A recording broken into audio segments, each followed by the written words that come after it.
We all know that new YouTubers make a ton of mistakes, especially when it comes to recording their videos. But did you know that most of them make mistakes that fall into one of three categories? Well, in this video, I want to show you these three categories, some of the mistakes made and what you can do to avoid them. Mistake area number one will be the biggest one that can actually stop you from completing the setup altogether. Take a look at these two studios. What's the biggest difference between them? And do you look at them thinking that one seems right and the other one's off? Well, these are both extremes of the first mistake, and that is making a poor investment or buying the wrong equipment. Example one hasn't really bought anything, so they're not going to be getting a good result. But the second has bought way too much and blown their budget on things that they don't even need. So how do you know what you should buy and what might be a waste of money? Well, if possible, you want to ask somebody who actually knows what they're talking about and is getting results that you'd be happy with. But also, they're going to need to know what is actually necessary for you and what might not be needed, especially at this early stage. If you don't have anyone, then let me be that person for you. I've helped hundreds of students get results like this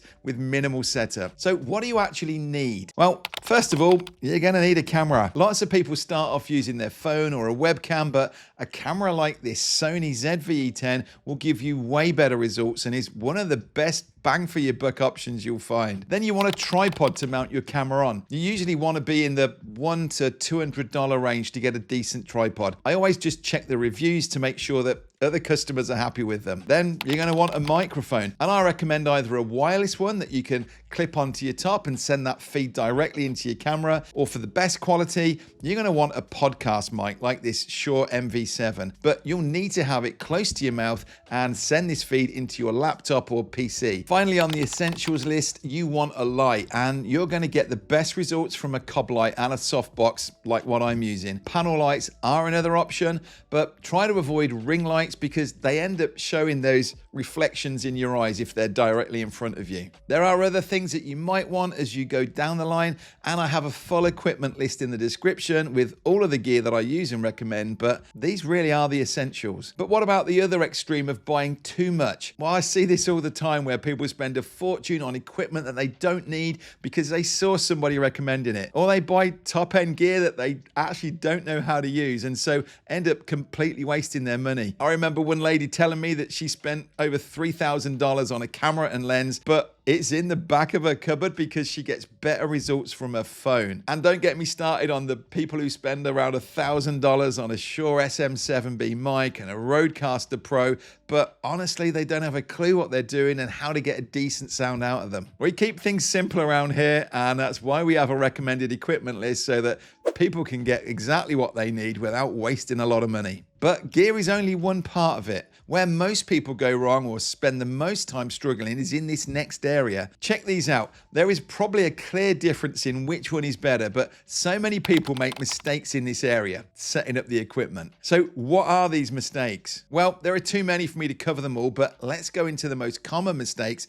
and see how you can solve them. The first mistake people often make is with their crop or framing. Either they're too close, or what is more common is people putting their camera above their monitor and then having an angle where we're just looking down onto someone, usually with way too much room above their head. To fix this, you want to have your camera at eye level and have roughly 3 fingers of width above your head. The amount of you that is visible in the shot is up to you. For years, I went for a head and shoulders crop like this, but recently I've moved to a wider shot so that you can see my arms and some of the desk. I achieved this simply by moving the tripod back. The next mistake is using the wrong settings on their camera or using auto settings. Now, while some auto settings can look decent at first, because you haven't locked them down, they're going to change, either losing that blur on the background that you really wanted or slowing you down so that it actually makes you blurred as you move. The worst examples are when people sit in front of a dark wall like me, and on auto, your camera is going to overexpose your face because it's going to try and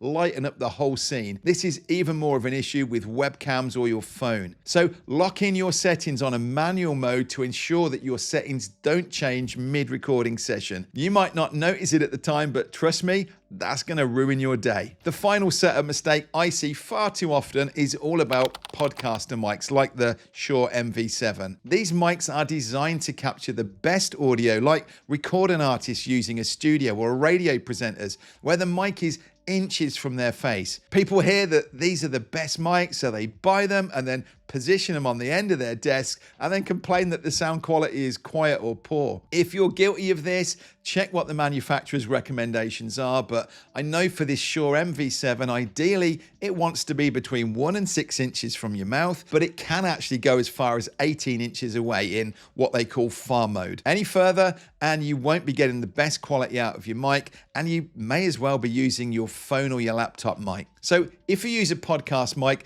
grab a tape measure or a ruler and just check that you are in the range that your mic needs. If your mic needs to be further away or you just don't want it in the shot, then maybe a wireless mic might be better for you. The next mistake area is the one that can instantly kill your credibility. Look at these. Which are you most likely to trust? That's right, it's time to look at some background mistakes. The first background mistake is the biggest one, and that is not thinking about your audience first. This sounds obvious, but most new YouTubers miss it, and it instantly puts off their viewers. What I mean by thinking about your audience is that you need to really consider who is watching and what space they would feel comfortable in. For example, if you are a gamer or tech reviewer, then a dark room with colorful RGB lights and a stormtrooper helmet might look great in your background. But if you're talking to lawyers, then that won't carry the same professionalism that you might want. Then we have the second background mistake, which is overcluttering. People start to get ideas of what can go into the background and then get excited, so they end up with lots of things that suit their audience but just end up looking cluttered and disorganized. You want to be sparing with props, and remember that here, less is definitely more. The third background mistake is thinking that you have to stay where you are. What do I mean by this? Well, lots of people I've worked with or I see on YouTube get set up at their desk and then think that's the only option that they have. I actually did a course on this recently to show you how you can get professional results in almost any space, which I'll link to in the description. But in that, we showed examples of spare bedrooms or just using random spaces around your house.